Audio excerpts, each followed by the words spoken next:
हल्ला बोल, आपके साथ मैं हूं अंजना ओम कश्यप। हम हल्ला बोल में बात करेंगे आर्यन केस में कितने राज और कितने दाग। लेकिन उससे पहले इस वक्त की बड़ी खबर के साथ शुरुआत कर रहे हैं, क्योंकि आर्यन खान की बेल याचिका पर बॉम्बे हाईकोर्ट में सुनवाई जारी है। करीब 1.5 घंटे से सुनवाई चल रही है। आर्यन खान की ओर से देश के मशहूर वकील मुकुल रोहतगी पेश हुए हैं।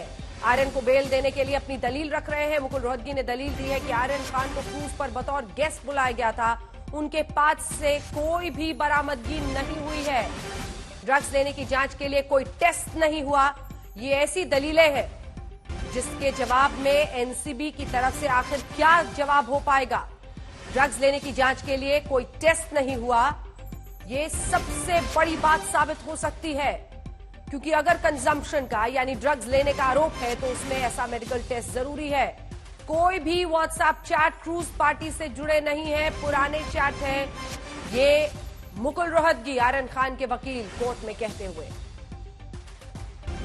सौरभ वक्तानी हमारे सहयोगी वहां पर से मौजूद है। हमारे साथ कुछ ही देर में समीर वानखेड़े की पत्नी क्रांति वानखेड़े जुड़ेंगी। प्रियंका चतुर्वेदी शिवसेना की तरफ से, राम कदम होंगे बीजेपी की तरफ से। बहुत बड़ा पैनल आज तक पर होगा, लेकिन उससे पहले सौरभ वक्तानी जल्दी से मुकुल रोहतगी की दलीलें, जिसमें वो सबसे बड़ी बात कह रहे हैं कि अगर आपने कंजम्पशन का आरोप लगाया है यानी ड्रग्स लेने का, तो टेस्ट कहां है, टेस्ट क्यों नहीं कराया।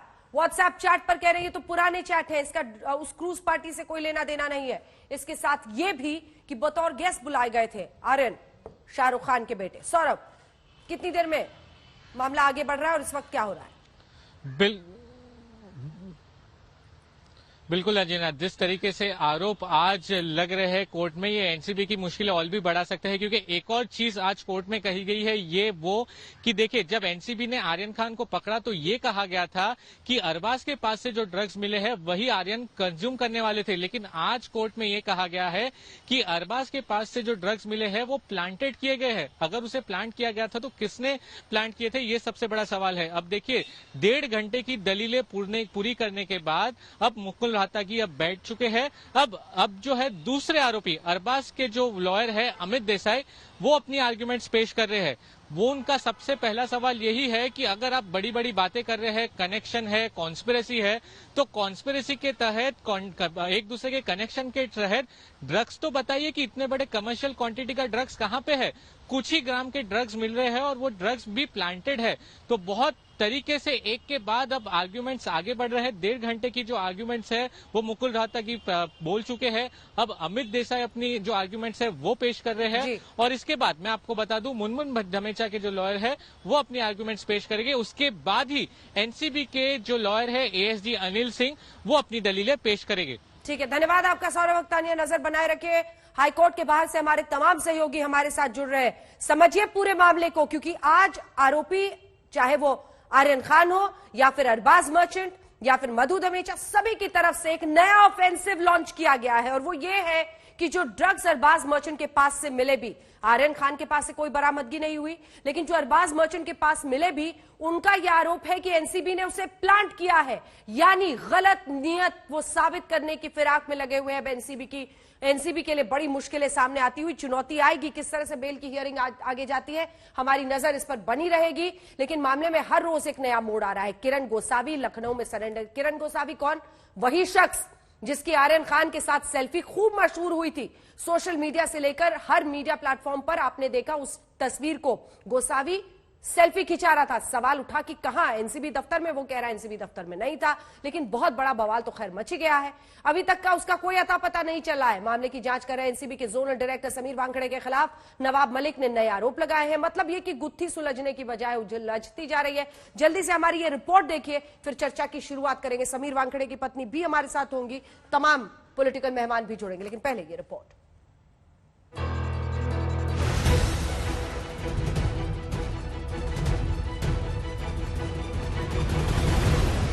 हम आपको समीर वानखेड़े की बढ़ती मुश्किल, उन पर लग रहे नए आरोपों और आर्यन खान केस के गहराते राज के हर एक पहलू के बारे में बताएंगे।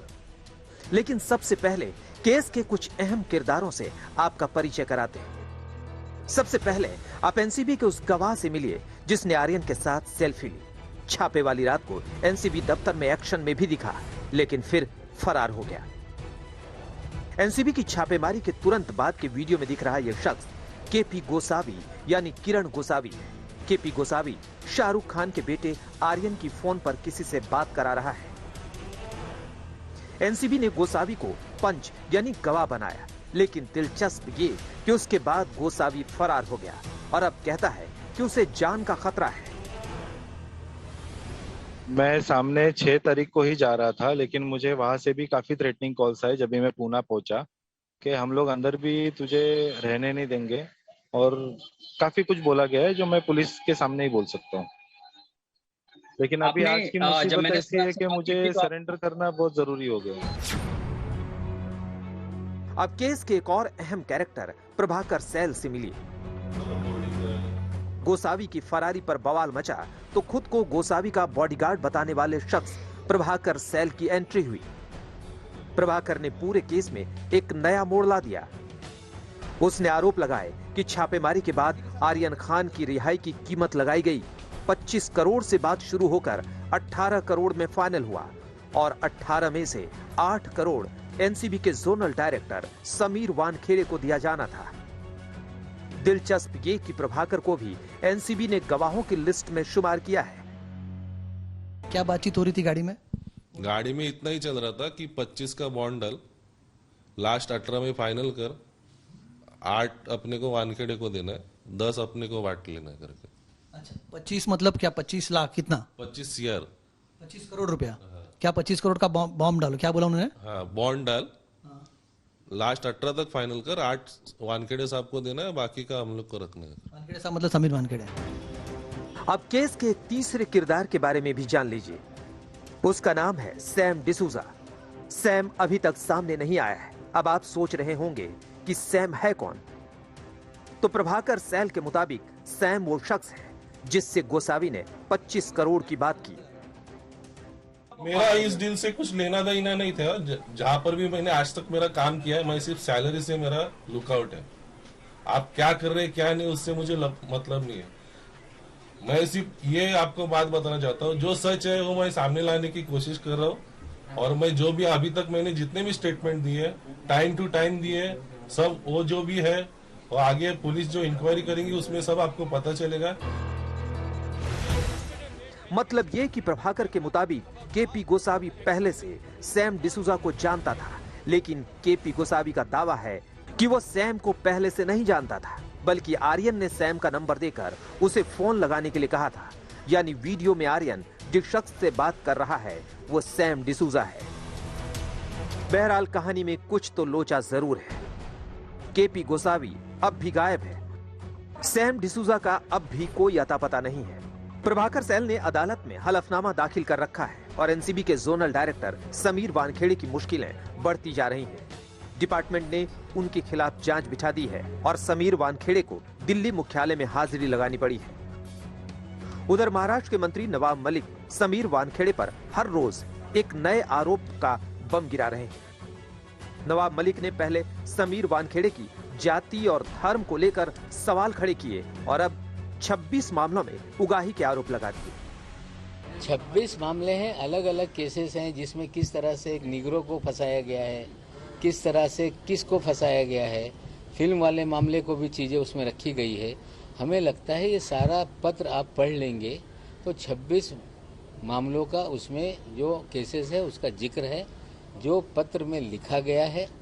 हम चाहते हैं कि विजिलेंस के जरिए जो जांच हो रही है उस जांच का हिस्सा ये पत्र भी बने और इन सारी चीज़ों की भी जांच हो। तो ऐसे खत कोई भी लिख सकता है, कोई भी घर पे बैठ के लिख सकता है ऐसे खत। अगर उस खत पे किसी का नाम नहीं है और अगर उसमें कोई भी किसी का क्लेम नहीं है, किसी इंसान का जिसने वो खत लिखा है, सामने आए और बेधड़क तरीके से कंप्लेंट करे और फिर चाहिए तो इसकी जांच हो। लेकिन अगर बेबुनियाद कोई अगर लेटर कुछ लिखता है तो उसमें कोई मतलब नहीं है। ये सब झूठे सारे दस्तावेज है, इसका कोई महत्व नहीं है। आर्यन केस हर दिन उलझता जा रहा है। मामले में हर रोज नए मोड़ आते हैं और गुत्थी सुलझने की बजाय उलझ जाती है। आज तक ब्यूरो। तो रिपोर्ट आपने देख ली। अब अपडेट आपको दे देते हैं कि अब इस पूरे मामले में, आर्यन खान के मामले में बेल पर सुनवाई कल जारी रहेगी। आर्यन ड्रग्स केस में जमानत पर कल अब सुनवाई जारी रहेगी। आज की सुनवाई में मुकुल रोहतगी ने अपनी बातें कह दी थी। मुकुल रोहतगी आर्यन खान, शाहरुख खान के बेटे की तरफ से दलीलें रख रहे थे। उसके बाद अब्बास मर्चेंट, मधु धमेचा, इन सब की बात होनी थी उनके वकील की तरफ से। लेकिन अब जानकारी आ रही है कि जमानत पर कल सुनवाई होगी।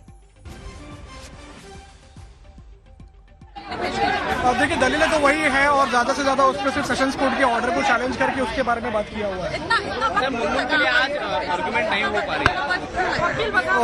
वक्त इसलिए लगा क्योंकि ऑलरेडी कोर्ट जो है वो काफी बोर्ड पे ऑलरेडी मैटर्स थे वहाँ पे, और फिर भी सही तरीके से जो है कोर्ट ने जितने भी मैटर जो पेंडिंग थे, कीबैक मैटर्स थे, वो पूरे एडजुडिकेट करके अकॉर्डिंगली सीरियल नंबर आ गया है।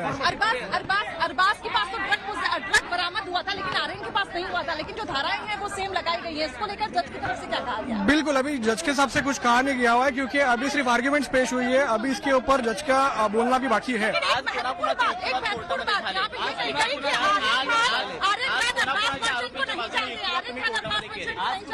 नहीं, ये उनका ऐसी बात नहीं है। ये एडमिटेड फैक्ट है। उनके वकीलों ने भी कोर्ट में यही बोला है कि वो दोनों दोस्त है। मराठीमध्ये सांगा, आज कुठल्या आरोपींचे युक्तिवाद पूर्ण झालेत आणि उर्वरित सुनावणी उद्या किती वाजल्यानंतर? उद्या सेकंड हाफला मॅटर ठेवला आहे आणि कंटिन्युएशन मध्ये होणार आहे, कंटिन्यू होणार आहे।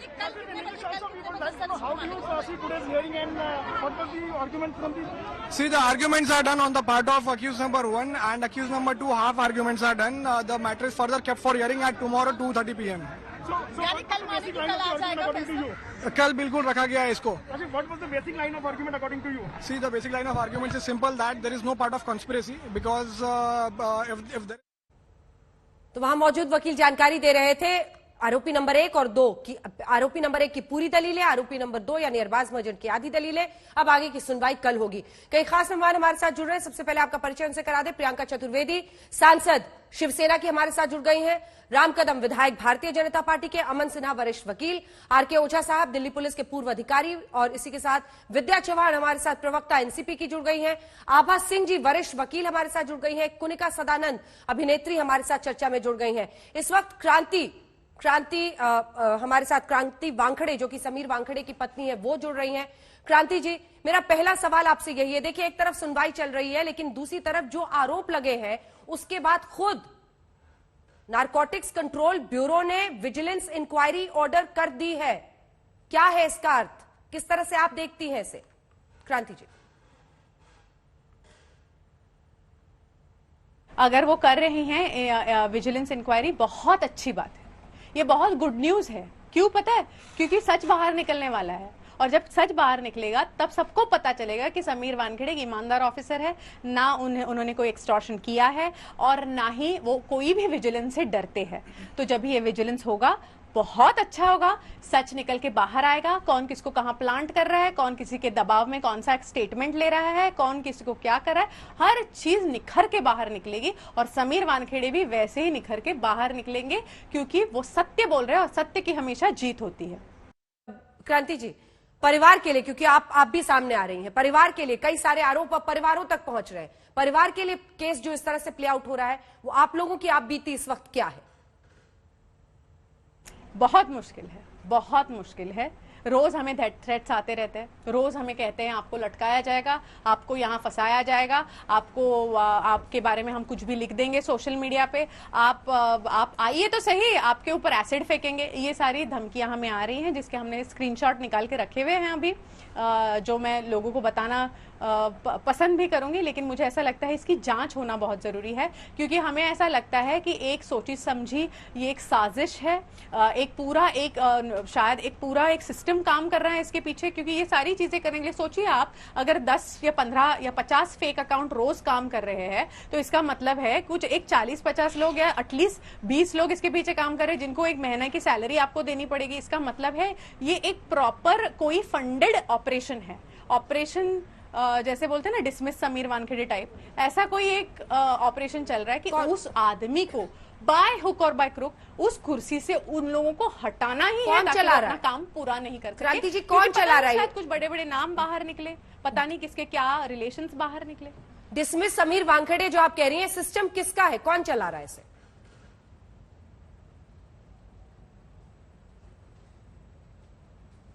मैं ऐसा किसी के ऊपर उंगली नहीं रख सकती ना, अभी कुछ भी नहीं रख सकती, क्योंकि वो लोग उंगलियां रखते हैं। मैं प्रूफ्स में बिलीव करती हूँ क्योंकि जब ये जांच होगी तब कुछ तो नाम बाहर निकलेंगे ना। देखिए हम लोगों का ना कल्चर अलग है, हमारा क्लास अलग है। आके सोशल मीडिया पे सब कुछ ऐसे वर्गल बातें करना और ऐसी कोई बेसलेस स्टेटमेंट्स करना, हम इसमें बिलीव नहीं करते। समीर ने हमको ये सब सिखाया ही नहीं है। प्रूफ के साथ बात करो, कोर्ट में जाइए, माननीय कोर्ट है, माननीय जज है, माननीय इंडियन जुरिस्डिक्शन है, उधर प्रूव कीजिए। जब वो किसी को दोषी देंगे तभी वो इंसान दोषी होता है। तो हाफ हार्टेडली हम काम नहीं करते और हम किसी को ब्लेम भी नहीं करते। 3 आरोप क्रांति जी, देखिए नवाब मलिक जी मंत्री है महाराष्ट्र सरकार में, 3 सीधा वो आरोप लगा रहे हैं। एक, उन्होंने फेक सर्टिफिकेट जारी किया है, इलीगल फोन टैपिंग, ये गंभीर आरोप है उनका। इसी के साथ फिक्सिंग का, कि पैसा लिया जा रहा था, डील्स की जा रही थी लोगों को फंसाकर। और दूसरी तरफ एक पर्सनल रिस्पांस भी समीर वानखेड़े प्रेस कॉन्फ्रेंस करके देते हैं कि मेरे ऊपर जो आरोप लगा रहे हैं वो गलत है। वो सीधे एड्रेस करते हैं एक मंत्री को और उनका जवाब देते हैं। इसकी नौबत क्यों आई, इसकी जरूरत क्यों पड़ी? नवाब मलिक के तीनों आरोप, ये वो फैक्चुअल आरोप है, लेकिन फैक्ट्स के साथ, वो सर्टिफिकेट्स के साथ सामने रख रहे हैं। क्रांति जी।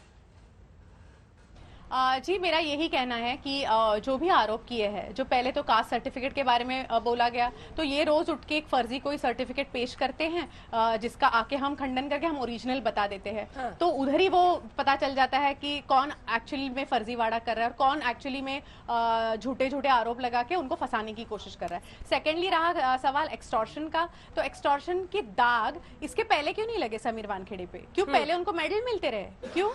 और अभी क्यों एक्सटॉर्शन के केस में उनको फंसाया जा रहा है? ऑडियंस बुद्धू नहीं है, पब्लिक बुद्धू नहीं है, पब्लिक बहुत होशियार है, पब्लिक सब समझती है क्या चल रहा है। उनको, वो कोई भी पक्ष को बिलोंग नहीं करते, वो एक इंडिपेंडेंट ऑफिसर है, वो किसी निष्पक्ष कार्यवाही करने वाले ऑफिसर है, कोई भी पॉलिटिकल पार्टी से उनका कोई लेना देना नहीं है। मैं सबसे यही दरखास्त करूंगी कि प्लीज ओ प्लीज उनको प्लीज अपना काम करने दीजिए। क्रांति जी, देखिए आप तो खुद ही एक पुलिस ऑफिसर की वाइफ हैं। 2 चीजें होती है, एक होता है सोशल मीडिया पर ट्रोलिंग करना, कि कोई उल्टे सीधे कमेंट्स लिख रहा है इधर उधर की मीम्स बना के, जो कि कई लोगों की इस देश में होती है, और एक होता है रियल टैंजिबल थ्रेट्स जिसके खिलाफ आप पुलिस में शिकायत करें। किस तरह से ये थ्रेट्स आ रहे हैं? ये जो आप बार बार, आप समीर वानखेड़े भी कह रहे थे, थ्रेटन किया जा रहा है, सोशल मीडिया की ट्रोलिंग की तरफ आप लोगों का इशारा है, या कोई वाकई रियल थ्रेट्स है, या फोन से, या किस तरीके से आपको दिया जा रहा है थ्रेट्स? मतलब ये धमकियां जो आप कह रहे हैं, सोशल मीडिया पे ट्रोलिंग भी थ्रेट हो सकती है ना। एक ट्रोलिंग होती है कि you are ugly, that is a trolling, I can understand. You look man like, you are fat, this is okay, ठीक है, it's trolling. But when they say we'll hang you in public, we'll come and stab you, we will throw acid on your face, these are serious allegations. क्यों वो social media को हम ग्राह नहीं, ये नहीं पकड़ सकते, सीरियसली नहीं ले सकते? जरूर ले सकते हैं। इसकी जांच होनी चाहिए कि इस हैंडल्स कौन हैंडल कर रहा है, इसकी जांच होनी चाहिए कि ये 0 फॉलोअर्स क्यों होते हैं, इसका मतलब है ये ट्रोल अकाउंट्स है, इसको कौन चला रहा है? रोज सुबह उठ के 10 लोग बैठ के 50-50 अगर कमेंट्स कर रहे हैं तो इसकी फंडिंग कौन कर रहा है, इसको पैसा कौन दे रहा है, कौन दे रहा है ये सब? ठीक है, ठीक है। मैं अब कौन समीर वानखेड़े को दबाने की? प्रियंका जी, मैं आपके पास आ रही हूं, लेकिन उससे पहले एक सवाल और है मेरा। देखिए अब जिस तरह फैक्ट्स की बात करते हैं, सिचुएशन की बात करते हैं, क्योंकि ये अब सिर्फ सोशल मीडिया के एलिगेशन और उससे कहीं आगे बढ़ चुका है। प्रभाकर सेन, जो कि गोसावी का एड था, उसने ये एलिगेशन लगाया है कि सैम डिसूजा, और मनीष भंसाली की भी बात है, भानुशाली, बातचीत हो रही थी और आरोप ये है कि 25 करोड़ रुपए की डील करनी है आर्यन खान को छोड़ने के लिए। उसमें से 8 करोड़, जो आरोप है, हम तो आरोप बता रहे हैं प्रभाकर सेन का, उसका कहना है 8 करोड़ समीर वानखेड़े को जाने वाले थे। इस आरोप पर आपका क्या जवाब है? हाँ ठीक है ना, ठीक है ना, आरोप तो कोई भी लगा सकता है, ऐसा नहीं है। मेरा पहला सवाल है कि ये इंसान 22 दिन के बाद क्यों आया? ठीक है, उस इंसान की आप हालत देखिए उस वीडियो में, वो बहुत बेचैन लग रहा था। क्यों उसको वो जरूरत पड़ी कि 22 दिन के बाद उसने आके सामने पूरा यू टर्न मारना है? थर्डली, ये कोर्ट जो है ना वो सबूत मांगेगा, तब वो कौन सा सबूत बेचारा पेश करेगा? कि उस समीर वानखेड़े का कोई कॉल रिकॉर्डिंग है उसके पास, समीर वानखेड़े का कोई व्हाट्सएप मैसेज है, कोई स्टिंग ऑपरेशन किया है, कोई वीडियो है ऐसा जहां पे समीर वानखेड़े बोल रहे हैं हाँ मुझे 8 करोड़ रुपया चाहिए, कुछ है उसके पास? अगर है तो सामने लाए, फिर कोर्ट जो डिसीजन लेगा समीर वानखेड़े ले लेंगे। समीर वानखेड़े एक स्पॉटलेस कैरेक्टर का आदमी है, मैं उसके साथ रहती हूँ दिन रात, मुझे पता है वो क्या काम करते हैं, एंड मैं एक प्राउड इंडियन हूँ, प्राउड वाइफ हूँ उसकी, और मुझे पता है वो बिल्कुल ऐसा काम नहीं करेंगे और वो निखर के बाहर निकलेंगे। ठीक है, मैं लौटूंगी आपके पास। प्रियंका चतुर्वेदी जी, आपके साथ शुरुआत करना चाहती हूँ। एक तरफ कोर्ट में सुनवाई चल रही है और जो आपने सुना उनकी पत्नी को, क्या स्टेट वर्सेस सेंटर की लड़ाई में, या फिर कह लीजिए नवाब मलिक वर्सेस एनसीबी की लड़ाई में, समीर वानखेड़े, उनका परिवार फंस गया है। किस तरह से आप इस पर कमेंट करेंगे? नहीं, परिवार अगर फंसा हुआ है, मैं मानती हूँ मुंबई पुलिस हो, सेंट्रल एजेंसी में जहां पे समीर वानखेड़े कार्यरत हैं वो हो, इस पे संज्ञान लें। सुओ मोटो इस पे हम कार्रवाई करा देते हैं। अगर इनको डेथ थ्रेट्स मिल रही हैं सोशल मीडिया पे, हमें भी मिल चुकी हैं। हम मुंबई पुलिस के पास गए थे, इन्वेस्टिगेशन हुआ था, जो लोग इसमें पाए गए थे कि ट्रोलिंग कर रहे हैं उनको अरेस्ट भी किया है। तो अगर क्रिमिनल जस्टिस है तो जस्टिस सिस्टम का इस्तेमाल ये भी कर सकते हैं। अगर ये अक्यूज कर रहे हैं कि नवाब मलिक जी रोज आकर ट्विटर पे बयानबाजी करते हैं, समवन उल्टा उनको अक्यूज कर सकते हैं कि आप रोज आकर टेलीविजन पे इंटरव्यूज दे रहे हैं कि आपको डेथ थ्रेट्स मिल रही हैं पर किसी तरीके की कार्रवाई नहीं हो रही है। बात यहाँ पर नहीं है, बात उनके परिवार की या नवाब मलिक जी की नहीं है। ये कह रहे हैं नवाब मलिक जी ने बर्थ सर्टिफिकेट सामने लाए, वो बर्थ सर्टिफिकेट का जवाब अब तक नहीं मिला है। अगर कोई जेन्युइन बर्थ सर्टिफिकेट नहीं था तो आप सही बर्थ सर्टिफिकेट पेश कर देते, नहीं हुआ, चलिए वो भी खत्म कर दीजिए।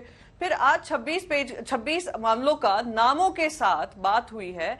तो एज अ पर्सन जिन पे आरोप लग रहे हैं, आई बिलीव कि as a government employ, as an IRS officer, आप अपनी जो भी क्लियरेंस है, ट्रांसपेरेंसी है, for the sake of transparency आप सामने लाइए। क्योंकि यहाँ पे क्रेडिबिलिटी किसकी खत्म हो रही है? एक देश की एपेक्स बॉडी की खत्म हो रही है जो कि एनसीबी है। एनसीबी का पिछले 1.5 साल में कार्यकाल में क्या काम रहा है? पिछले 1.5 साल में ऐसे इंडिविजुअल्स को टारगेट किया गया है जिनके ऊपर आज तक चार्जशीट नहीं की गई है। तो सवाल तो पूछे जाएंगे। यहाँ पर एक चीज है कि एक इंडिविजुअल पे आज बार बार बेल हियरिंग की बात हो रही है।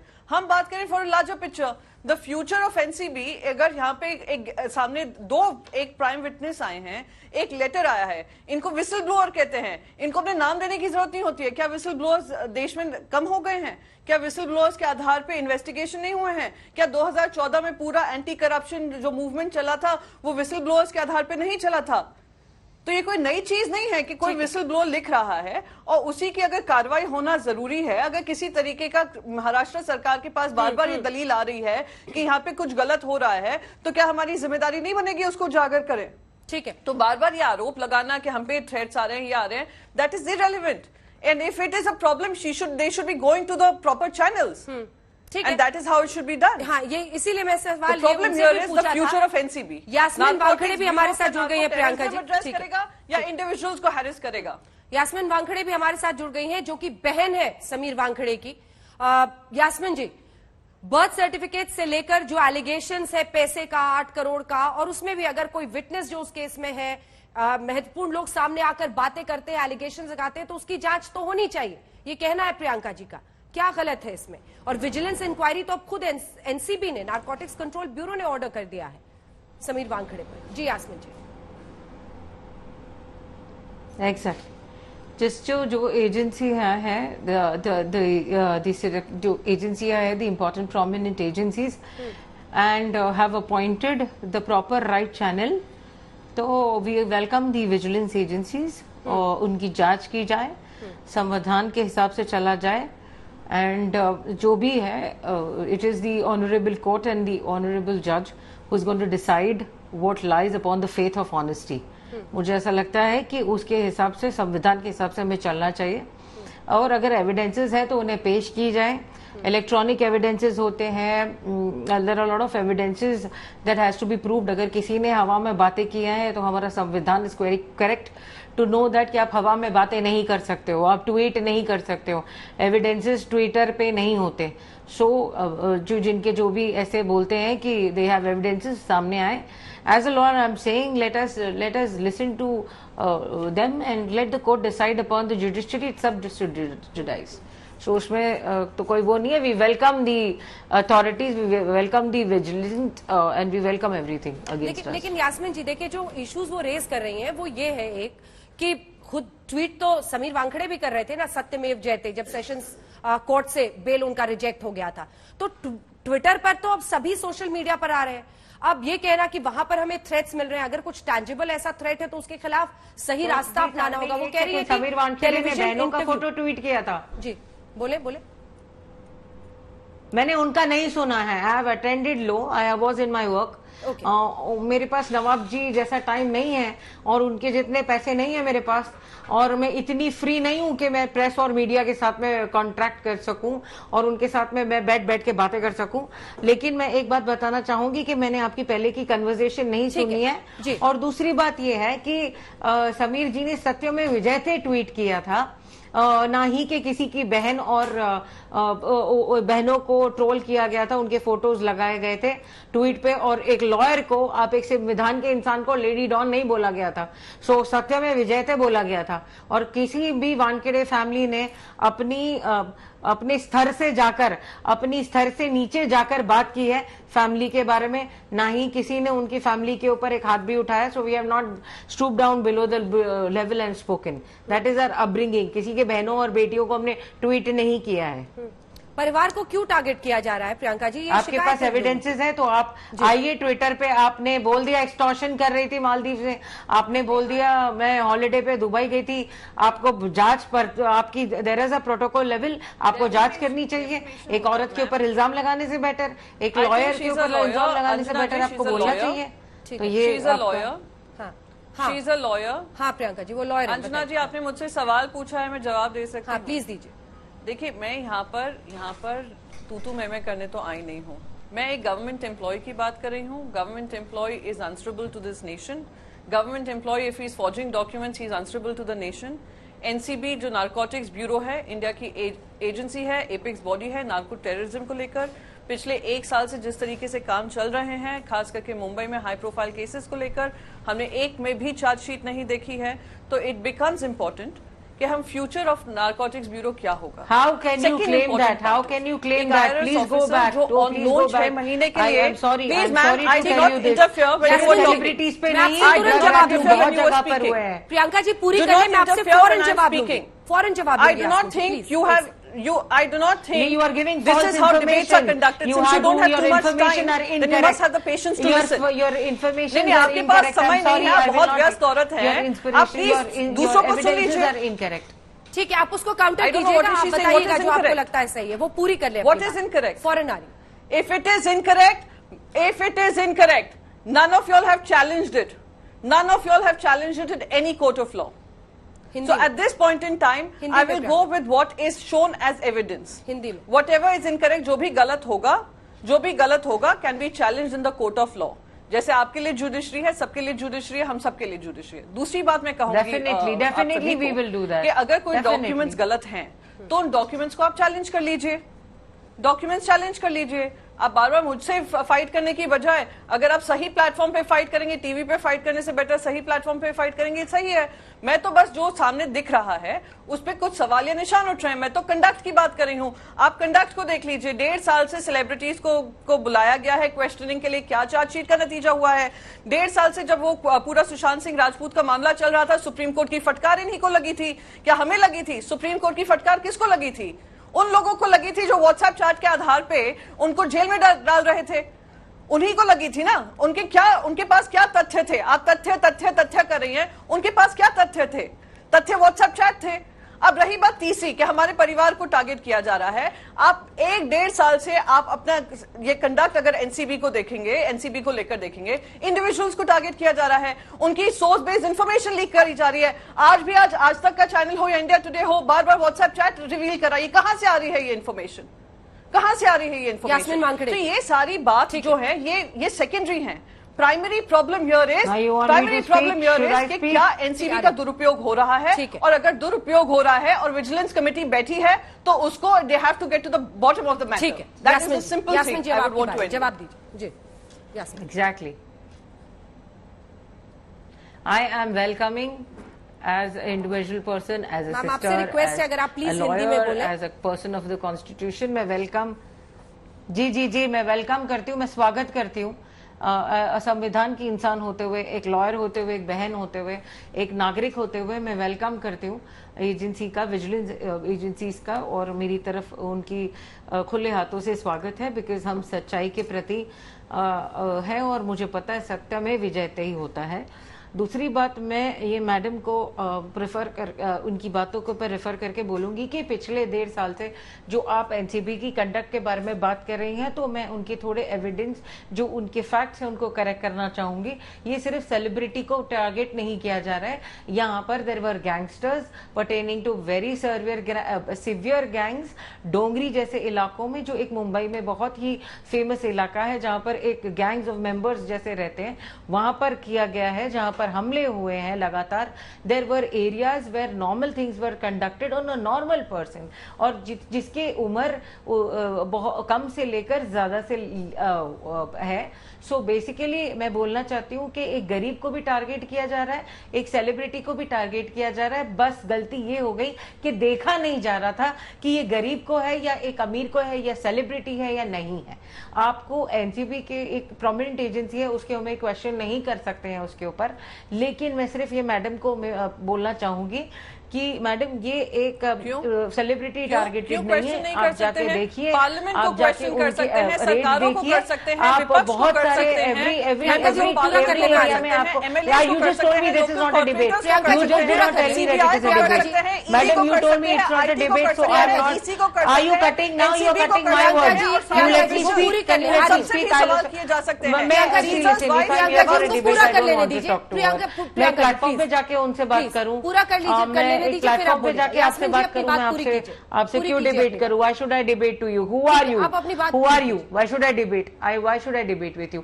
आपने बोला था कि मैं नहीं हूं, I am the not the right person की जिससे मैं बात कर सकती हूं, आप मुझसे डिबेट मत करो। आपने अभी ये बोला था, आपने ये मुझसे बोला था, इसीलिए मैंने आपकी पूरी बात सुनी। लेकिन आप हो कौन जिससे मैं बात करूं?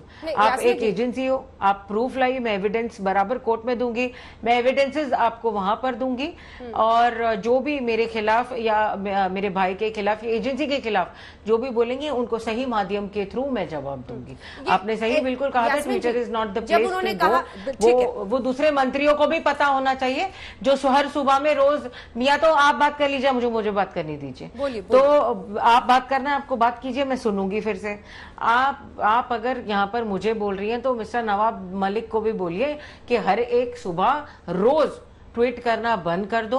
अब 4G पेपर्स रखना डालना बंद कर दीजिए, लोगों की कास्ट पूछना बंद कर दीजिए। एक 75 इयर्स ओल्ड के सर्विसमैन को जो एक सिक्योरिटी के थ्रू, सिस्टम के थ्रू गया है, उसको पूछना बंद कर दीजिए कि आपकी कास्ट क्या है। औरतों को ट्रोल करना, उनको स्टॉक करना बंद कर दीजिए। आपने अभी बोला कि बस ये जो खानदान वाले विक्टिमाइज कर रहे हैं, बोल रहे हैं, मीडिया पे आए हैं। Of course certainly everybody is going to take an every severe actions. I will to NCW, I am claiming here. मैं आज तक के माध्यम से बोलूंगी, मैं नेशनल कमीशन ऑफ वुमेन में जाऊंगी, मैं जाऊंगी पुलिस स्टेशन में, मैं हर एक द्वार ठकाऊंगी जो मुझे लगता है कि जहां मुझे न्याय दिया जाए। ट्विटर के माध्यम से मुझे जज ना किया जाए। मैं एक लॉयर हूं, मैं एक संविधान की, मैं एक एडवोकेट हूं, मैं एक संविधान की इंसान हूं। मुझे डॉन बोला गया है, मेरी भाभी को कुछ बोला जाता है, डेथ थ्रेट्स मिल रहे हैं, डेफिनेटली ट्विटर के थ्रू ही हुआ है। आपके जो ये मंत्री हैं, इन्होंने कहीं कोर्ट में पेपर्स डाले हैं एविडेंसेस के लिए? जो ये कास्ट के ऊपर इशू उठा रहे हैं, हमारी जाति के ऊपर इशू उठा रहे हैं, इन्होंने जाके खुद पेश किया है एविडेंसेस। जो ये क्वेश्चंस उठ रहे हैं एक माध्यम के थ्रू, उन्होंने खुद गए हैं, वो कोई पुलिस स्टेशन के पास गए हैं, उन्होंने कुछ फाइल किया है कोर्ट में, उन्होंने फाइल किया एविडेंसेस। ठीक है, मुझे पूछने के अलावा, एक बहन को पूछने के अलावा, एक लॉयर इंसान को पूछने के अलावा आप उनको पूछिए, इट वुड बी बेटर। ठीक है, और नहीं, और please correct your facts. I think the NCB department has not only targeted सिर्फ सेलिब्रिटी को ही नहीं, एक छोटे से माध्यम के थ्रू हर एक को किया गया। मैडम प्रियंका जी, सवाल यह है कि क्या सही प्लेटफॉर्म पर जाने के बजाय नवाब मलिक भी सोशल मीडिया पर कीचड़ उछालने के लिए ये सब कुछ कर रहे हैं?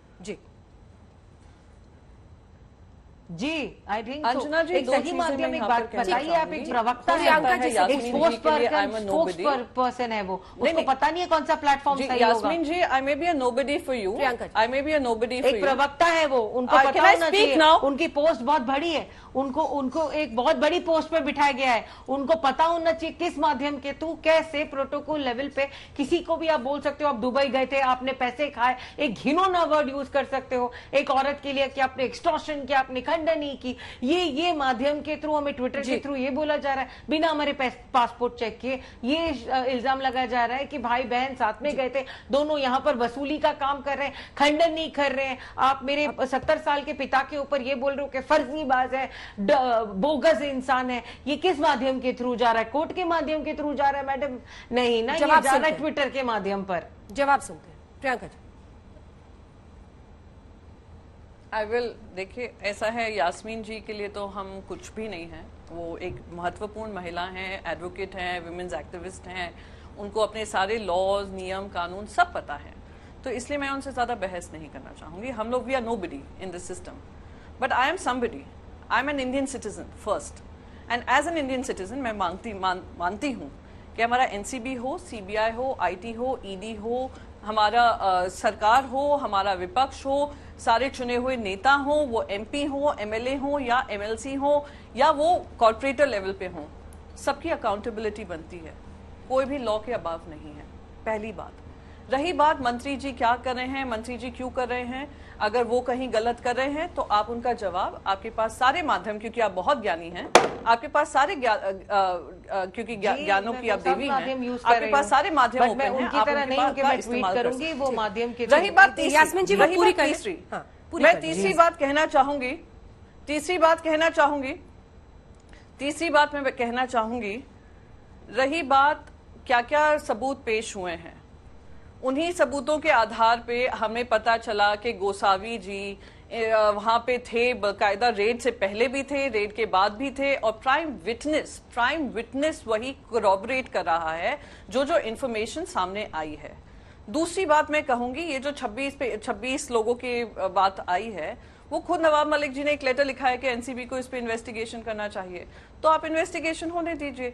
यहाँ पे आकर टेलीविजन चैनल पे ना मैं कुछ हूँ, ना मैं तो कोई छोटी-मोटी हस्ती हूँ, आप इम्पोर्टेंट पर्सन हैं, आप समझ सकती होंगी कि क्या-क्या दायरे हैं। रही बात ट्विटर, सोशल मीडिया की, so ma'am I will just tell you one thing, social media पे मुझे भी बहुत थ्रेटन हुआ था, बहुत सारे थ्रेटनिंग मैसेजेस आए थे। I took the Mumbai police route and Mumbai police ensured कि जो पर्सन गुजरात में बैठकर मेरे बारे में और मेरी बेटी के बारे में घिनौनी बात कर रहा था ना, वो अरेस्ट हुआ था और बाकायदा कार्रवाई हुई थी। ये भी ऑप्शन आपके पास है, मैं बस यहीं पे सीमित करूंगी कि आने वाले समय में 3 दिन पहले ओशिवारा पुलिस स्टेशन में एफआईआर फाइल किया है। मैडम, मैंने 3 दिन पहले कंप्लेंट फाइल किया है ओशिवारा पुलिस स्टेशन पे। प्लीज इस माध्यम से मेरी मदद हो सकती है कि वो आगे बढ़ सकता है। मैंने डिफेमेटरी स्टेटमेंट्स लगाए हैं, मैंने 506 लगाए हैं, outraging the modesty of the woman लगाए हैं। आपके माध्यम से काश आप मेरी मदद कर सको। मैंने ओशिवारा पुलिस स्टेशन में 3 दिन पहले एक कंप्लेंट फाइल की है आप सबके रिपोर्ट के लिए। क्या वहां मेरी मदद हो सकती है? आप बहुत बड़ी इंसान है, शायद आपका गुजरात से इन्फ्लुएंस यहाँ तक है, आपको पुलिस ने मदद की। आप मेरे लिए भी कॉल लगा दीजिए। ओशिवारा पुलिस स्टेशन में सबूत है, मैंने वहां पर फाइल की है कंप्लेंट। आप मेरी मदद कीजिए। I would be obliged. ना हम किसी को ऊंचा नीचा दिखाने की कोशिश करते हैं। सवाल आए हैं, thank you very much, thank you very much. के पास आए हैं, उनको जवाब देना उनकी जिम्मेदारी है। ठीक है जी, आप गवर्नमेंट एम्प्लॉय को राइट, आप जहां पर गोस्वामी की बात कर रही हैं, आप जहां पर उनकी बात कर रही हैं, तो उनके पुख्ता सबूत होंगे उनके पास। वो अगर उनका मैंने भी कहीं पर इंटरव्यू देखा था कि वो सरेंडर करने वाले हैं। आप लॉ सिस्टम को पूछिए, आप क्वेश्चन कीजिए। We are waiting for this sub judice, हम सब वेट कर रहे हैं। आप भी नॉर्मल सिटीजन है, मैं भी एक कॉमन इंसान हूँ, मैं मीडिया इंसान नहीं हूँ, मैं कभी आई नहीं हूँ। आप मेरा भाई पिछले सालों से काम कर रहा है। मैं आपको पता चला कि उसकी एक बहन है जो लॉयर है। आप मैं कभी मीडिया में आई हूं, I am a common person, मैं एक कॉमन नागरिक हूं और मैं एक कॉमन औरत हूं जिसके घर पे क्वेश्चन किया जा रहा है। मैंने कभी ये बोला नहीं है बिकॉज मुझे नहीं बताना है कि मैं फील हूं। मैंने ओशिवारा पुलिस स्टेशन में 3 दिन पहले रिपोर्ट किया था, उसका मुझे कोई भी आंसर नहीं आ रहा है, कोई भी रिस्पॉन्ड नहीं आ रहा है। अगर आप मेरी सहायता कर सकती है एक औरत की तरह, देन आप कर लीजिए मेरी सहायता। आप तो अभी आपने बोला कि मुझे मुंबई पुलिस की हेल्प आई थी, मैं गुजरात से, मुझे गालियां मिल रही थी, ट्रोलिंग हो रही थी, तो you can understand a woman.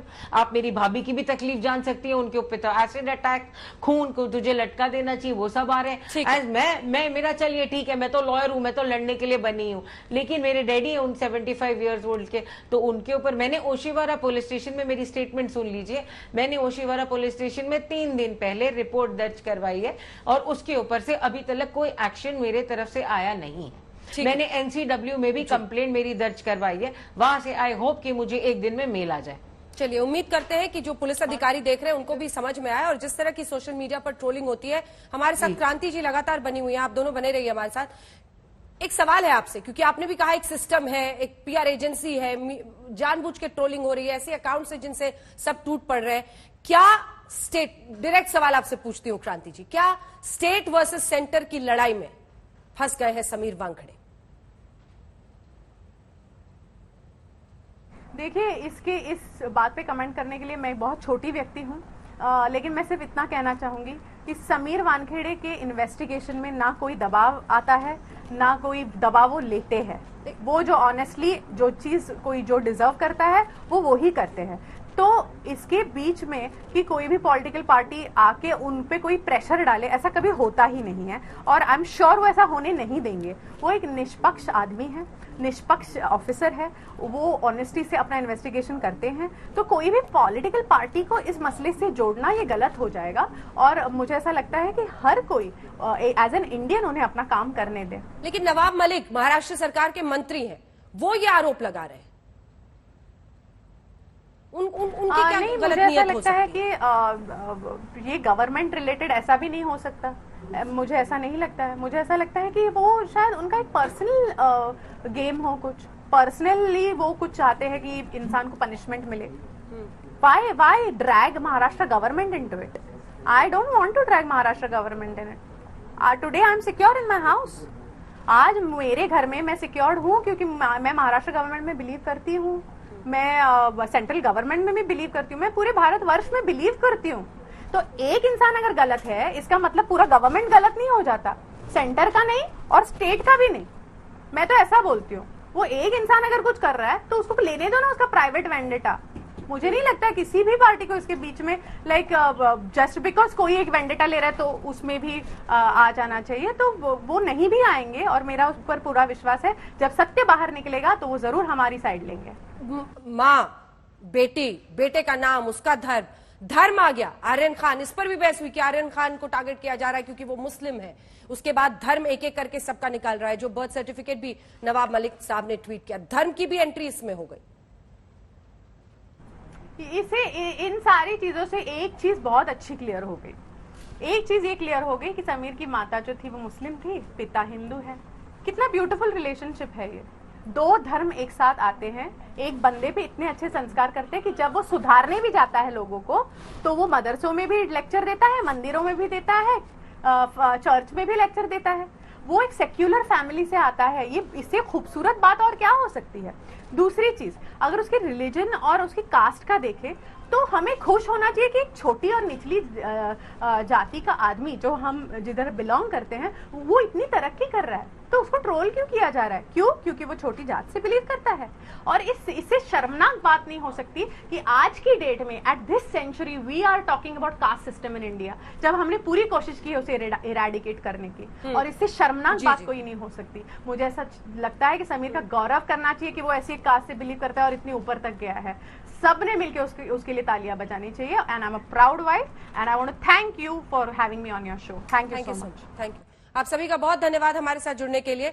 क्रांति वानखेड़े जो कि पत्नी है समीर वानखेड़े की, उनकी बहन यास्मीन वानखेड़े थी। प्रियंका चतुर्वेदी जी, बहुत धन्यवाद आपका इस चर्चा में शामिल होने के लिए।